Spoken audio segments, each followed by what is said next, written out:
서울기술사학원의 김정원 교수입니다. 자, 6D BIM에 대해서 설명을 드리겠습니다. 이제 즉 가장 중요한 것은 이 6D BIM이 무엇이냐 하는 거죠. 즉 이제 이 범위를 얘기하는 건데 이 6D BIM에서 마지막 6D가 어떤 부분을 얘기하는지 이 부분이 가장 관건이 되겠습니다. 따라서 여기서 이제 가장 중요한 부분은 뭐냐면 차원별 세부 내용이죠. 자, 차원별 세부 내용. 차원별 세부 내용이에요. 세부 내용이다. 자, 그래서 이제 6DBIM은 이제 원래 2D, 3D부터 시작을 한다고 볼 때, 우리 이제 구분, 이렇게 한번 나눠보고요. 그 다음에 개념이라고 한번 설명을 해보고요. 그 다음에 이제 세부 내용, 어떤 업무를 하는지 하는 세부 업무 내용이요. 세부 내용을 이제 설명을 할 수 있겠습니다. 실은 이게 다예요. 이게 다죠. 자, 우리 이제 3D, 그 다음에 4D, 5D, 6D, 이 개념을 보면 3D는 어떤 개념이죠? 자, 모델을 구축한다라는 거죠. 이 모델을 구축한다라는 건 어떤 부분이냐면 3차원의 모델을 구축하고요.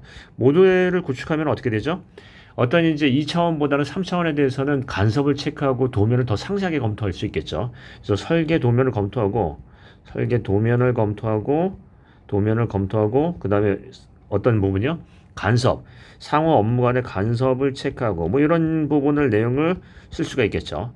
그러면 4D는 어떤 부분인가요? 이제 얘는 공정 정보, 얘는 이제 물량 정보, 물량 가지고 이제 비용을 나타내는 거죠.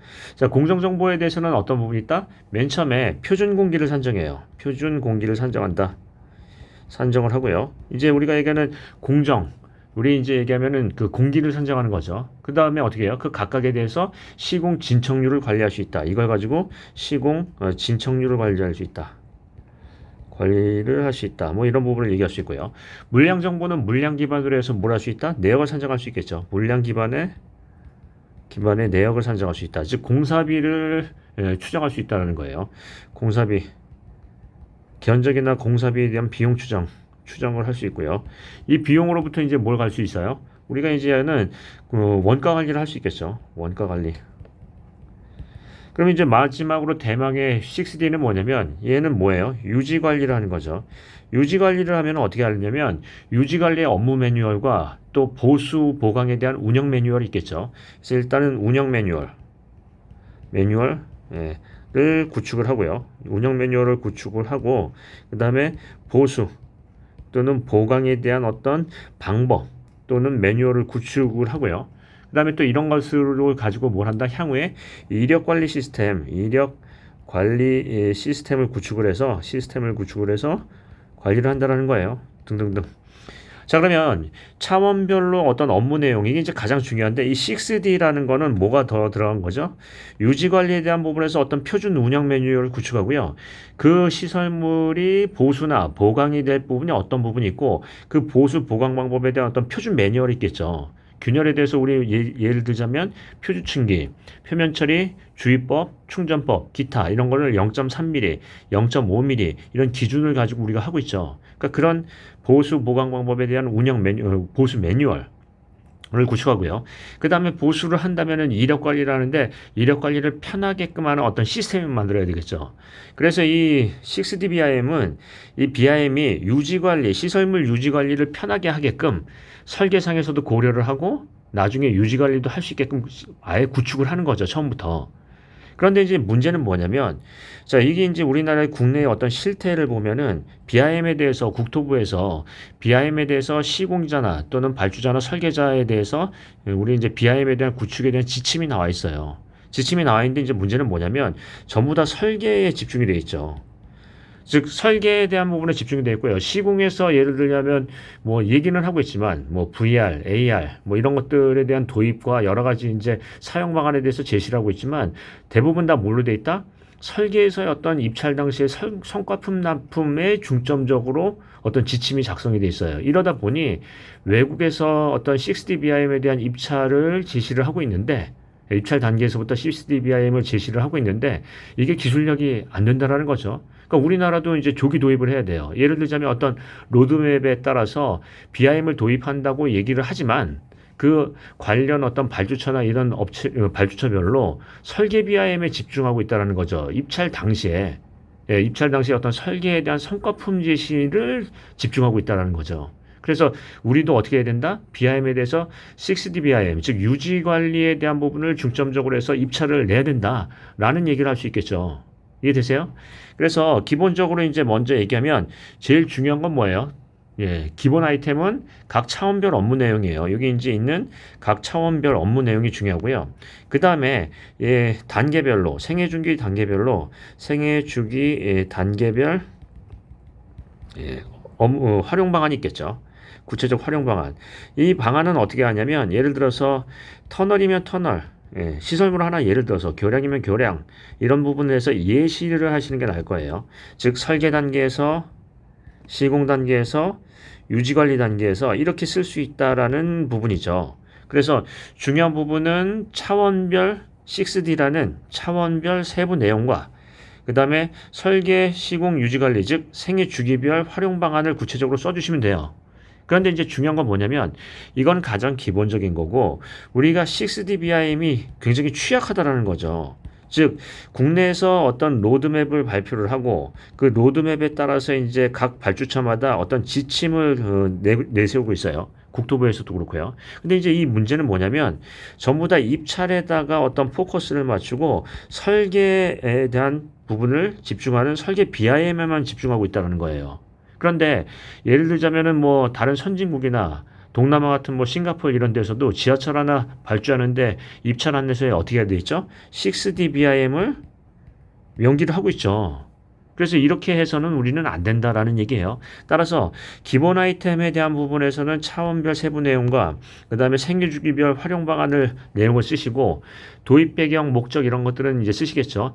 그런데 제일 중요한 건 뭐죠? 국내에서의 문제점과 개선 과제예요. 이 어떤 로드맵에 대한 부분을 좀 앞당기고요.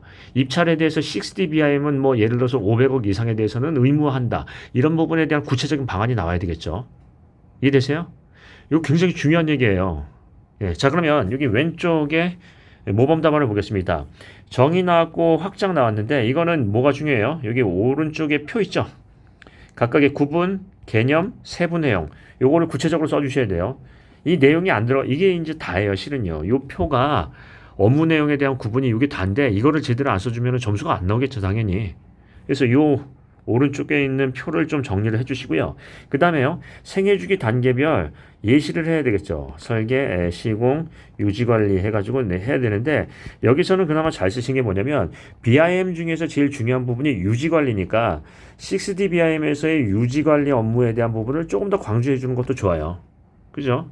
유지 관리에 대한 부분에서 표준 매뉴얼을 운영 매뉴얼을 구축한다. 보수 보강에 대한 공법 제시와 함께 보수 보강 매뉴얼을 제시한다. 또 그 보수 보강한 부분에 대해서 이력 관리를 할 수 있게끔 시스템을 구축한다. 이렇게 구체적으로 써줘야 되겠죠. 요거 괜찮고요. 그 다음에 이제 실무상의 문제점과 개선 방안을 얘기를 하는데 뭐 이런 부분은 말도 안 되는 얘기예요. 자 예를 들어서 뭐 발주처의 의식을 개선해야 된다.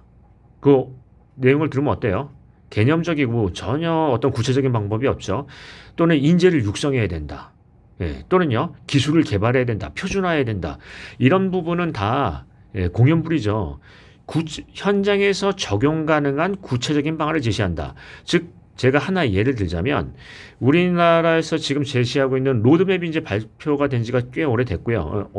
어느 정도 됐고요.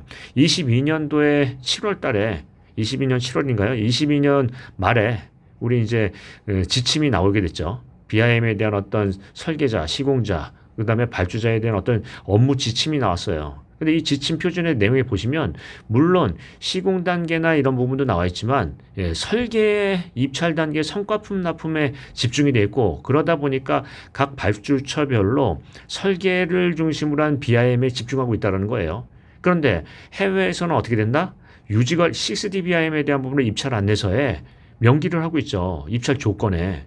그래서 이런 식으로 하면은 안 되니까 로드맵을 더 앞당기고 우리나라도 500억 이상 또는 얼마 이상의 공사에 대해서는 6D BIM을 의무화해야 한다라는 구체적인 방안을 제시해야죠. 이해되세요? 그래서 이제 이런 얘기를 해보겠습니다. 기술사는 실무상의 문제점을 발췌를 하고요. 실현 가능한 대안을 제시해야 돼요. 가능한 대안이요. 이런 얘기는 쓰지도 않습니다. 뭐 의식을 개선한다. 예, 또는 뭐 기술을 발전한다. 예, 또는 뭐 인재를 육성한다. 뭐 이런 거요. 인재를 뭐 육성한다. 육성한다. 뭐 이런 얘기는 말도 안 되는 얘기예요. 뭐 표준화를 한다. 이런 얘기는 말도 안 되는 얘기죠. 구체적인 방법을 제시하세요. 어떻게 해야 되느냐 하는 부분이 중요하죠. 그 하나만 봐도 이분이 얼마나 여기에 고민을 하고 답안에 대한 부분을 정확하게 문제에 대한 부분을 정확하게 인지를 하고 있는지를 알 수가 있겠습니다. 자, 다시 한번 얘기해 볼까요? 예, 뭐를 한다고요? 기술사는요. 실무상에서의 문제를 발췌하고요. 적용 가능한 대안을 제시할 수 있는 사람. 매번 얘기하고 있죠. 자, 여기에 집중해 보시겠습니다. 자, 이 정도로 마치겠습니다. 오늘도 수고 많으셨습니다.